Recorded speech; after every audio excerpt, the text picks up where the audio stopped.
Thank you. Our next speaker is Jay Siegel, to be followed by Jack McHugh, Brian Frank, and Marianella Funes, I'm sorry. Welcome. Mr. Chairman, members of the board, I'm a senior citizen standing before the body that is trying to tax me out of my home. So this is no time for diplomacy.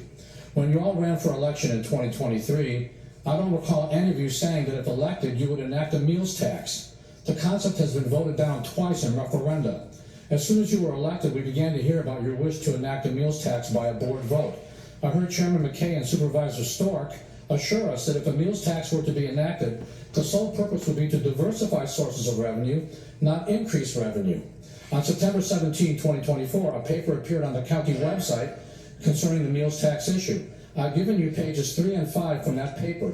Page 3 shows a pie graph detailing all revenue sources without a meals tax. Page 5 shows a pie graph with the meals tax revenue added. Notably, in the page 5 pie graph, none of the revenue sources besides the meals tax are reduced from the page 3 pie graph. So when you say the goal would be diversification of revenue, not increased revenue, taxpayers shouldn't believe you. As Supervisor Harity has preached for years, we need a full audit of the county budget. You seek more revenue from us, but squander our tax money on projects like the recent expenditure of $3 million to purchase an unbuildable parcel on Richmond Highway. It's long past due to tighten our belts. The only way members of the board can retain any credibility are to either wait until 2027, when you're up for re-election, and state your intentions to voters for a meals tax, or hold a referendum. I've heard Chairman McKay and Supervisor Stork claim that our schools are underfunded by $500 million. I'm skeptical.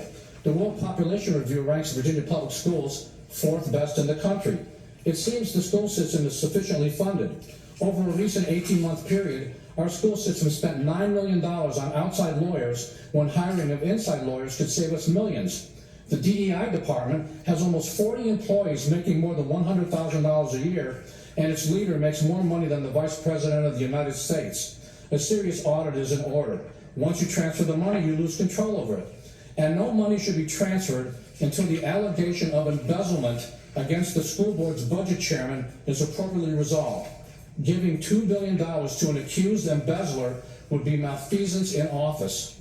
And Mr. Chairman, when I hear you proclaim that we are the safest jurisdiction of its size in the country, I have to wonder what are the statistics to back up that claim.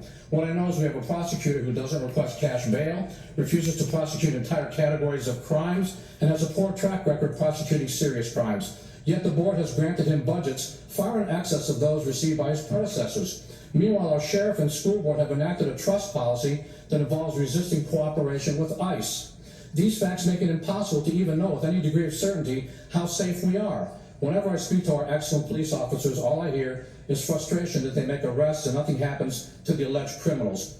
So with all due respect, claims that we are the safest jurisdiction are little more than inaccurate political talking points. As I mentioned at the beginning, this is no time for diplomacy. Please tighten our belts and let's get going. Thank you very much. Thank you, Jay.